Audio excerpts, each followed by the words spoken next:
Single day, at least every single week on this show, we bring on Democrats and Republicans. We try to have thoughtful conversation with the rule of let's let all voices be heard. And at the end, we shake hands and we part friends like any good competition. So it's not a shoving match. It's not a battle royal. Liquid Lunch is a place where all voices can be heard. We're flying the rainbow flag. I have a lot of socially liberal views. I call myself a purple person.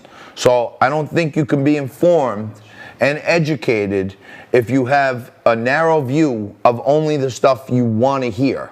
And if you can open your mind and hear other people's perspective, it only makes you that much more of a smarter person.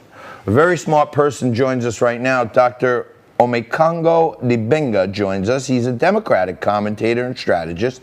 And Dr. Dibinga, thank you so much for joining us. Your voice is important because what people overall, we're all Americans, are talking about is important. And we try to have a forum where we can talk about what's important to all people here.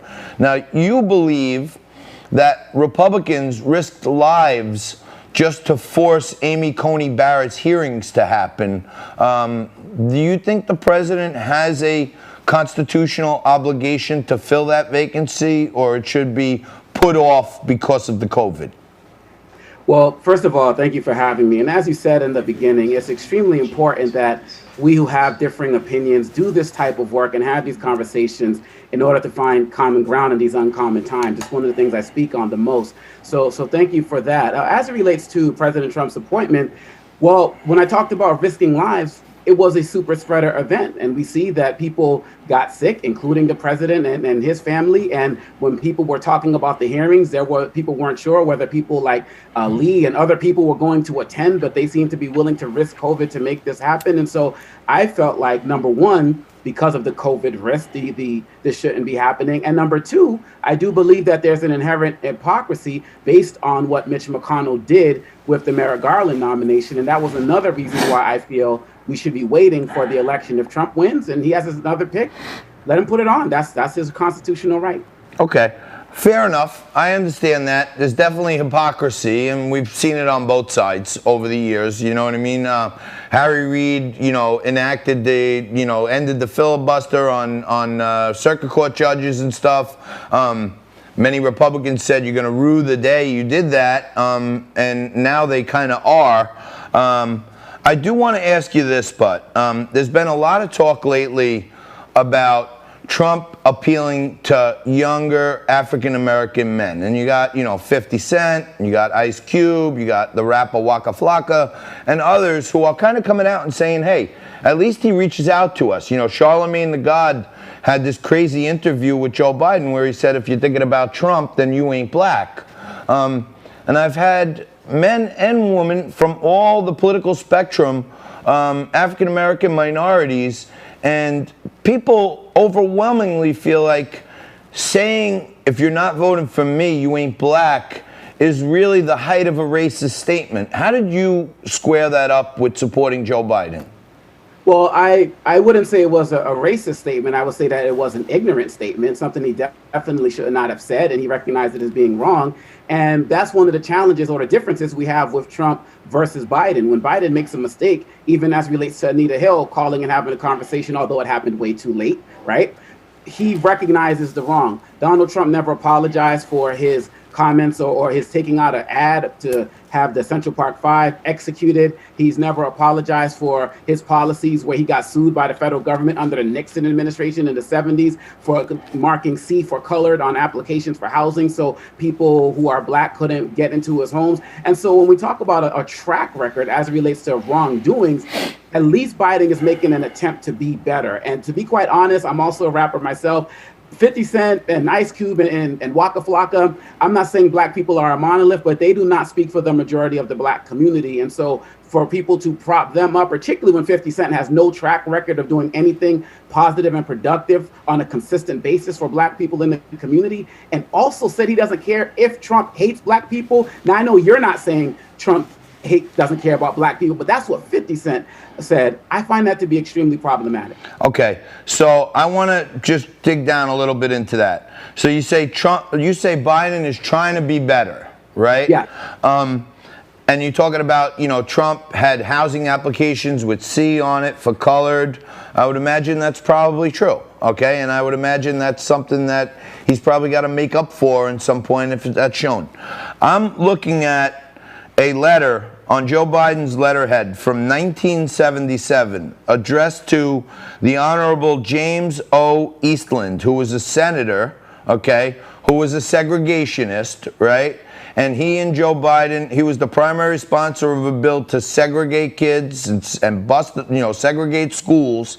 And as far back as 1977, Joe Biden said, "Dear Mr. Eastland, I want you to know that I very much appreciate your help during this week's committee meeting in attempting to bring my anti-busing legislation to a vote.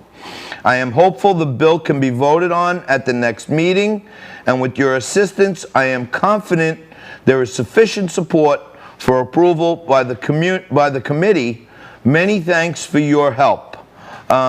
So he's actually praising a guy who was a known segregationist and saying, "Thank you for supporting me on anti-busing." So aren't the foundational elements going way back for Joe Biden pointing to the fact that he was, born and bred kind of racist, segregationist at least? Joe Biden also eulogized Senator Byrd, who was racist at one point. I mean, there is no question that you can go back in time and look at issues that Biden had that showed how he had racist ideas or supported policies that were inherently racist. The question becomes, where was Donald Trump in 1977? What was it? That was 5 years after he got sued by the Nixon administration for housing discrimination. And then when you move forward, when he says things like, "I'd rather have people with yarmulkes counting my money," when he talks about, black people, what the hell do you have to lose? And then encourages police officers to be violent with people who are suspects and not convicted, but actually suspects. We can see that on both sides, there have been issues of race and racism, but Biden has actually made attempts to change that. Even Kamala Harris called him out for his busing policy, and now look, they are working together on a presidential ticket. So even she also sees that he is making attempts to be better, where Donald Trump can't even have a real conversation about issues we face in our community, like the talk, which was a point that he completely moved around when he was asked that question during the debates, because he doesn't really know what it is. His relationships with us are transactional, and he can say he's the best president since Lincoln, but Lyndon B. Johnson was a segregationist at one point. Right. Got So civil rights legislation passed. We can go down the list of other presidents. Understood, but black community than Trump. Understood, and I can appreciate that. But we have, Christopher Columbus statues getting ripped down because he, apparently, had slaves and he killed indigenous people here in America. So those statues are getting ripped down. But in 1973, campaigning in Alabama, Joe Biden talked about his sympathy for the South. And he bragged about an award he received from George Wallace, who was a tremendous segregationist. And he said, "We Delawareans are on the South side in the Civil War." So it seems like time and time again, he had foundational elements of his personal thought that were for segregation and against integration and equality. So I don't know why Christopher Columbus is getting ripped down, but Joe Biden's being put on a pedestal as someone who can say, "If you're not voting for me, you ain't black." Well, I think if Christopher Columbus lived long enough to right his wrongs, he might be celebrated a little bit differently. The fact of the matter is and I haven't read that statement you read, but I believe you, I take you at your word. We're still going back 30, 40 years. How about we just go back to the last 4 years? And what Biden has been trying to do to bring people together, meeting with families in Minnesota, meeting with the Breonna Taylor family, meeting with families in Kenosha, Wisconsin, to talk about the issues, to talk about a Lift Every Voice plan for Black America that really calls for Black empowerment. Since Donald Trump has become president, hate crimes have been on the rise over 200% in the last 4 years. And the number one target is Black people. People look like me. The number two target is the Jewish community. So we can go back and talk about Trump's father being involved in Klan rallies and the like. We can go back 30, 40 years, but if we can just go back 4 years, even 8 years, the track record in terms of who's been trying to make progress as it relates to uplifting the Black community, there's not even a comparison. So I'm less concerned with what people did versus what they're doing now. Okay. Well, I think Donald Trump hit that point home and said, "Hey, why didn't you do more when you were in office for 8 years?" And it seems like, African unemployment's up, minority new business up, minority new home ownership's up big under Trump. It seems like some people in that community are making objective decisions for themselves. I appreciate you taking some time and giving some objective overview, and I hope we can have you back to have a more thoughtful discussion. This was great.